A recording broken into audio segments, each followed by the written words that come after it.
여러분, 아침에 눈 뜨면 가장 먼저 무슨 생각을 하시나요? 오늘 뭐 먹지? 날씨가 어떤가 하는 평범한 생각보다 통장 잔고부터 확인하게 되지는 않으신가요? 평생 개미처럼 일해서 모은 돈인데 왜 이렇게 빨리 줄어드는 건지, 은퇴하고 딱 10년쯤 지나니까 불안감이 밀려오지는 않으신가요? 주변 사람들은 이제 인생의 황금기를 누린다고 하는데 정작 나는 매달 적자를 걱정하며 살고 있다면 오늘 이 영상은 여러분을 위해 준비했습니다. 혹시 아직도 남부럽지 않게 살아야 한다는 그 오래된 집착 때문에 밑 빠진 독에 물 붓듯 돈을 쓰고 계시지는 않나요? 오늘 제가 말씀드릴 3가지 지출만 제대로 끊어내도 여러분의 노후 30년이 완전히 달라집니다. 이건 조언이 아니라 확신입니다. 지금부터 뼈를 때리는 이야기를 시작하겠습니다. 이 영상이 도움이 되신다면 구독과 좋아요 버튼을 눌러주세요. 여러분의 작은 관심 하나가 같은 고민을 하는 누군가에게는 인생을 바꾸는 지혜가 됩니다. 그럼 본격적으로 시작하겠습니다. 은퇴 후 지출 1순위로 끊어야 할 것, 냉정하게 말씀드리겠습니다. 바로 성인 자녀를 위한 끝없는 뒷바라지입니다. 여러분, 이 말이 너무 차갑게 들리시나요? 그렇다면 잠시 멈추고 생각해 보세요. 내 자식 기죽이기 싫어서 결혼할 때 집 한 채는 해줘야지 하면서 노후 자금을 헐어 자식에게 쏟아붓고 계신가요? 그건 사랑이 아니라 독약입니다. 여러분이 자식에게 돈을 보태주는 순간 자식은 스스로 일어설 근육을 잃고 여러분은 자식의 눈치를 보는 가난한 노년을 맞이하게 됩니다. 이건 극단적인 표현이 아니라 제가 수없이 목격한 현실입니다. 제 지인 중에 김명수 씨라는 분이 계십니다. 올해 71살이신데 63세 은퇴하셨어요. 공무원으로 평생 성실하게 일하시고 퇴직금과 연금으로 부부가 넉넉하게 살 수 있는 금액이었습니다. 그런데 문제는 아들이었습니다. 35살 된 아들이 결혼을 한다고 하니까 김명수 씨는 당연히 전세금을 보태줘야 한다고 생각하셨어요. 주변 친구들도 다 그렇게 한다고 하니까요. 그래서 퇴직금의 절반을 아들에게 넘겨줬습니다. 2억이 넘는 돈이었습니다. 그게 끝이 아니었어요. 손주가 태어나니까 육아용품 사준다고, 손주 돌잔치 한다고, 명절마다 용돈 챙긴다고 또 돈이 나갔습니다. 처음에는 기쁜 마음으로 주셨대요. 내 자식, 내 손주인데 당연한 거 아니냐고 생각하셨답니다. 그런데 5년이 지나니까 김명수 씨 부부의 통장 잔고는 바닥을 드러냈습니다. 연금만으로는 생활이 빠듯해졌고 집안 어디 고장나면 수리할 돈도 없었습니다. 병원비가 나올까봐 몸이 아파도 참게 되었고요. 가장 슬픈 건 아들이 이제는 부모님 생활비까지 걱정해야 하는 처지가 되었다는 겁니다. 김명수 씨는 제게 이렇게 말씀하셨습니다. 내가 자식을 위한다고 한 일이 결국 자식에게 짐을 안긴 꼴이 되었다고요. 차라리 그때 그 돈을 꽉 쥐고 있었으면 지금 아들도 편하고 나도 당당했을 거라고요. 여러분, 이게 현실입니다. 자식에게 돈을 주는 순간 여러분은 자식의 인생에서 후원자가 아니라 짐이 됩니다.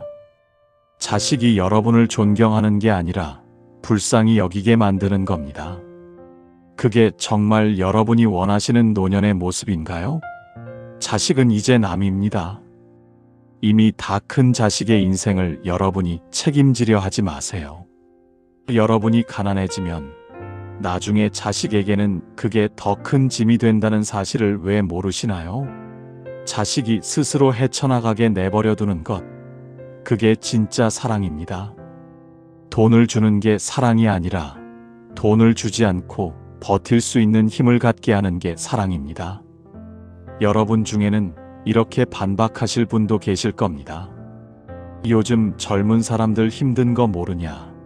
집값이 얼마나 비싼데 부모가 도와주지 않으면 어떻게 사냐고요. 맞습니다. 젊은 세대가 힘든 건 사실입니다. 그런데 그게 여러분이 가난해져야 할 이유는 아닙니다. 여러분도 젊었을 때 힘들었지만 스스로 헤쳐왔잖아요. 부모님이 퇴직금 털어서 집 사주셨나요? 아니잖아요. 그런데 왜 지금 자식들한테는 그걸 당연하게 해줘야 한다고 생각하세요? 시대가 바뀌었다고요? 맞습니다. 시대가 바뀌었습니다. 그래서 더더욱 자식도 변해야 합니다. 부모 돈에 기대지 않고 자기 힘으로 살아가는 법을 배워야 합니다. 그게 진짜 자립이고 성장입니다. 또 다른 분은 이렇게 말씀하실 겁니다. 내가 죽고 나면 어차피 자식한테 갈 돈인데 미리 주는 게 뭐가 문제냐고요. 큰 착각입니다. 여러분이 살아계실 동안 그 돈은 여러분 거예요.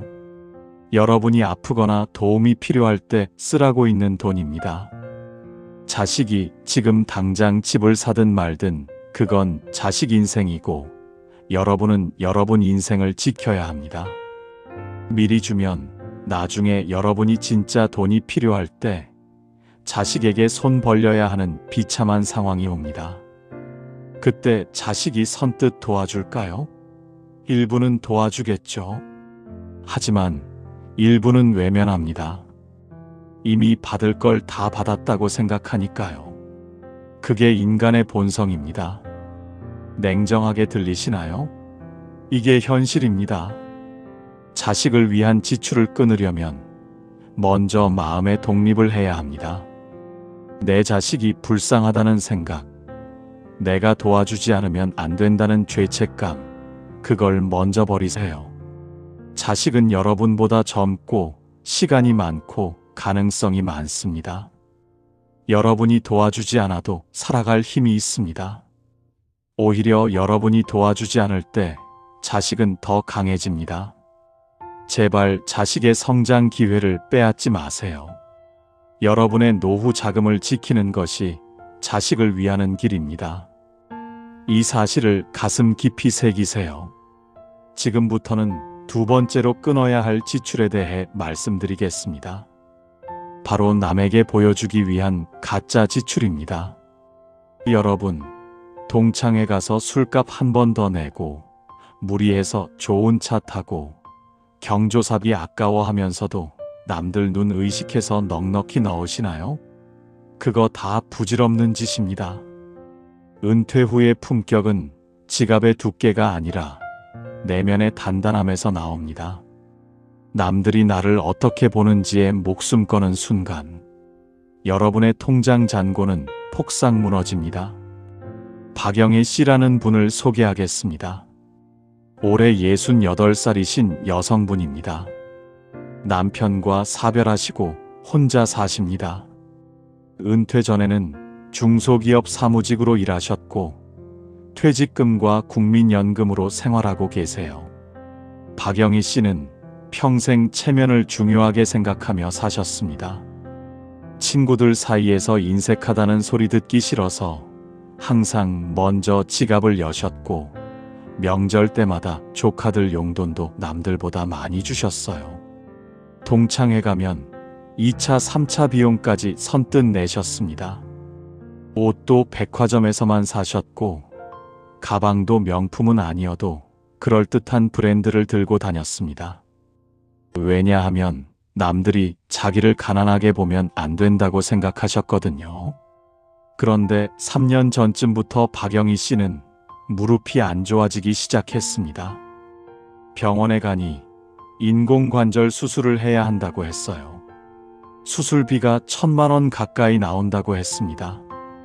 그런데 문제는 돈이 없었다는 겁니다. 매달 나가는 경조사비, 친구들과의 모임비, 체면 유지하는 데 쓴 돈이 쌓이고 쌓여서 통장에는 몇백만 원밖에 남지 않았던 거예요. 수술은 미루고 미루다가 결국 1년을 더 기다렸습니다. 그 1년 동안 박영희 씨는 걷는 것조차 힘들어 하셨어요. 장을 보러 가는 것도, 친구를 만나러 가는 것도 고통이었습니다. 그제야 깨달았답니다. 내가 체면 유지하느라 쓴 그 돈이 결국 내 건강을 망쳤다는 걸요. 친구들은 내가 수술비가 없어서 고생하는 걸 알까요? 모릅니다. 관심도 없어요. 그들은 그저 박영희 씨가 요즘 모임에 안 나온다고만 생각할 뿐입니다.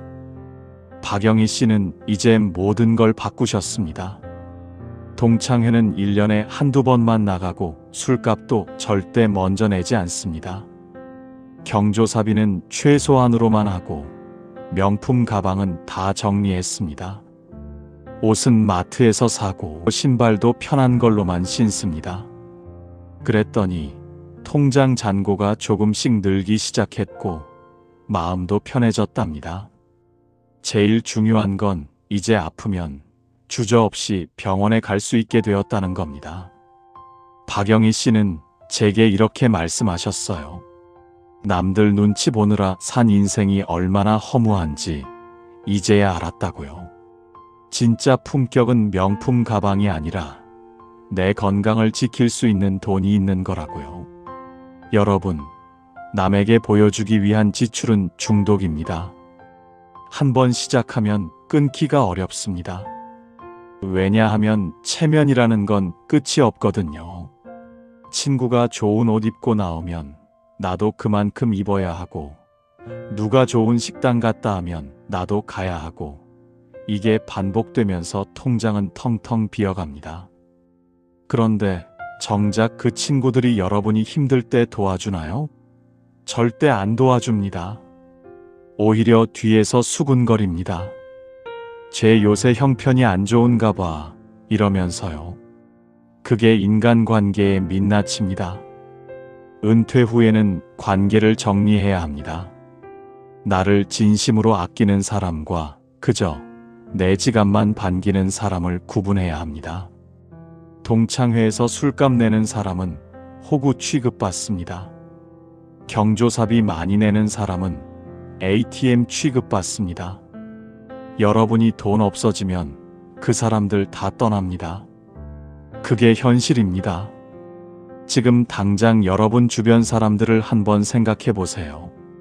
내가 정말 힘들 때 새벽에 전화해서 도움 요청할 수 있는 사람이 몇 명이나 되나요? 아마 손가락으로 꼽을 정도일 겁니다. 그 손가락에 꼽히지 않는 사람들한테 왜 돈을 쓰세요? 체면 지출을 끊는 방법은 간단합니다. 오늘부터 남의 시선을 의식하지 마세요. 마트에서 산 옷 입고 나가세요. 싸구려 가방 들고 나가세요. 동창회 가서 물만 마시세요. 경조사비는 3만 원만 내세요. 처음에는 어색할 겁니다. 남들이 나를 이상하게 볼까봐 두려울 겁니다. 그런데 신기한 일이 일어납니다. 아무도 신경 안 씁니다.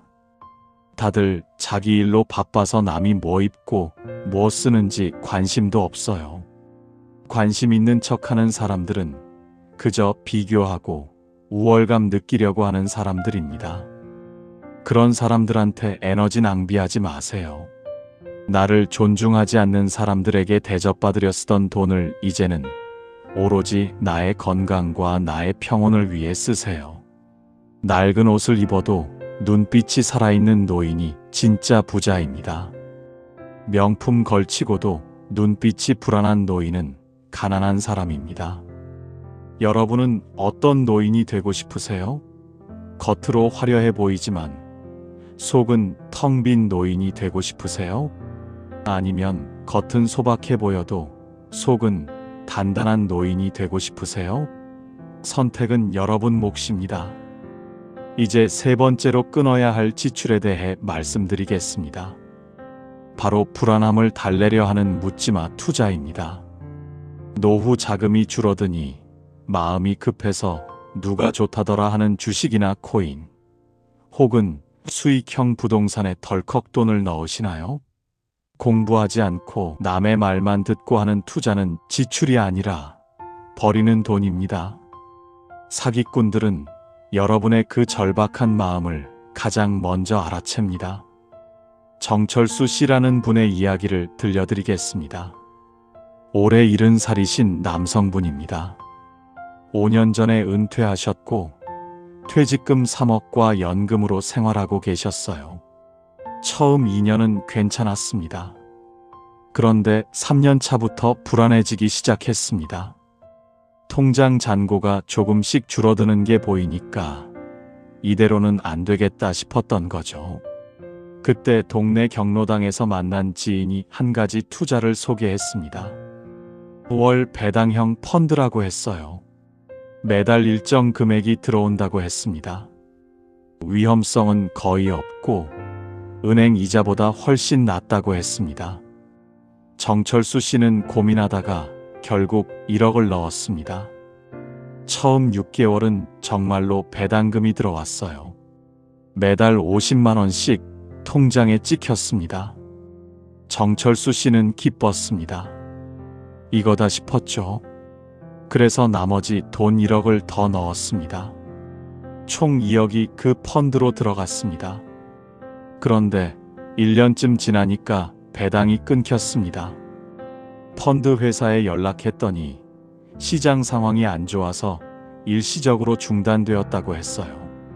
조금만 기다리면 다시 재개된다고 했습니다. 정철수 씨는 믿고 기다렸습니다. 그런데 6개월이 지나도 1년이 지나도 배당은 나오지 않았습니다. 그제야 이상함을 느끼고 변호사를 찾아갔습니다. 알고 보니 그 펀드는 폰지 사기였습니다. 초기 투자자들에게 나중 투자자들의 돈으로 배당을 주는 방식이었던 거죠. 회사는 이미 문을 닫았고 대표는 잠적했습니다. 정철수 씨는 2억을 날렸습니다. 70세에 2억을 잃는다는 건 인생이 무너지는 겁니다. 다시 벌 방법도 없고 시간도 없습니다. 정철수 씨는 지금 아들 집에 얹혀 살고 있습니다. 자존심도 체면도 다 버리고 손 벌린 겁니다. 그 당당하던 분이 이제는 며느리 눈치 보며 살고 계십니다. 정철수 씨는 제게 이렇게 말씀하셨어요. 불안해서 한 투자가 결국 인생을 망쳤다고요. 그냥 은행에 넣어두고 조금씩 쓰면서 살았으면 지금쯤 자유롭게 살고 있을 거라고요. 여러분, 은퇴 후 투자는 독입니다. 특히 공부하지 않고 하는 투자는 자살 행위입니다. 누가 좋다고 해서, 수익률이 높다고 해서, 안전하다고 해서 덥석 돈을 넣으면 안 됩니다. 투자는 잃어도 되는 돈으로 하는 겁니다. 그런데 은퇴 후에는 잃어도 되는 돈이 없습니다. 모든 돈이 생존을 위한 돈입니다. 그 돈을 투자에 넣는 순간 여러분은 노후를 걸고 도박을 하는 겁니다. 주식을 하시는 분들도 계실 겁니다. 요즘 주식이 대세라고 안 하면 바보라고 생각하시나요? 틀렸습니다. 주식으로 돈 버는 사람은 극소수입니다. 대부분은 잃습니다. 특히 은퇴한 분들은 더 많이 잃습니다. 왜냐하면 시간이 없고 정보도 부족하고 감정 조절도 안 되니까요. 주식이 떨어지면 패닉에 빠져서 손절하고 오르면 욕심 부려서 더 사고 이러다가 결국 큰돈 잃습니다. 코인은 더 위험합니다. 코인은 젊은 사람들도 망하는 곳입니다. 은퇴한 분들이 거기 손대면 100% 망합니다. 제발 손대지 마세요. 부동산 투자도 조심해야 합니다. 수익형 부동산, 경매, 재개발 이런 거 손대지 마세요. 전문가들도 실패하는 게 부동산입니다. 공부 안 하고 남의 말만 듣고 투자하면 보증금 떼이고 세입자 안 구해지고 건물 관리비만 나가고 난리 납니다. 부동산은 유동성도 없습니다. 급하게 돈 필요할 때 팔려고 해도 몇 달씩 걸립니다.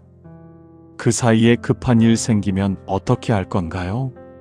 지금 가장 좋은 투자는 내 지갑을 닫고 현금을 지키는 것입니다. 돈을 불리려 애쓰기보다 돈이 새어나가지 않게 막는 지혜가 은퇴 10년 차에게는 가장 절실합니다. 은행 이자가 적다고요? 그래도 원금은 지켜집니다. 투자는 원금도 날아갑니다. 무엇이 더 안전한가요? 당연히 은행입니다. 예금자 보호도 되고 언제든 찾을 수 있습니다. 유동성이 최고입니다. 불안을 달래려고 투자하지 마세요. 불안은 투자로 해결되지 않습니다. 오히려 더 커집니다. 투자해서 돈을 잃으면 불안은 공포로 바뀝니다. 그 공포는 여러분을 잠 못 이루게 만들고 건강을 해치고 관계를 망가뜨립니다. 돈을 벌겠다는 욕심이 결국 여러분의 모든 것을 앗아갑니다. 그럼 어떻게 해야 하냐고요? 간단합니다. 현금을 쪼개서 관리하세요. 생활비, 비상금, 의료비, 여가비 이렇게 나눠서 통장을 따로 만들고 절대 섞지 마세요. 생활비는 매달 정해진 금액만 쓰고 비상금은 진짜 비상시에만 쓰고 의료비는 건강 관련해서만 쓰세요. 여가비는 즐기는 데 쓰되 과하지 않게 쓰세요. 이렇게 체계적으로 관리하면 돈이 새어나가지 않습니다. 투자 안 해도 충분히 살 수 있습니다. 여러분이 지금 가진 돈이 얼마든 그 돈으로 30년을 살아야 합니다. 30년이면 긴 시간입니다. 중간에 아프거나 사고 나거나 예상치 못한 일이 생길 수 있습니다. 그때를 대비해서 돈을 지켜야 합니다. 투자로 날리면 안 됩니다. 제발 욕심 부리지 마세요. 현재 가진 돈으로 만족하면서 지혜롭게 쓰는 게 최고의 투자입니다. 사기꾼들은 항상 고수익을 미끼로 던집니다. 월 5%, 10% 배당, 원금 보장, 안전한 투자 이런 말 나오면 100% 사기입니다.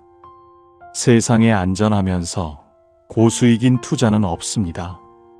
있다면 부자들이 다 하고 있을 겁니다. 여러분한테 그런 기회가 올 리 없습니다. 누가 좋은 투자처가 있다고 하면 일단 의심하세요. 아무리 친한 사람이 소개해도 의심하세요. 사기는 가까운 사람을 통해서 들어옵니다.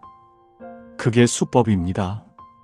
투자 말고도 불안을 해소하는 방법은 많습니다. 가계부를 쓰세요. 매일 얼마를 쓰는지 기록하세요.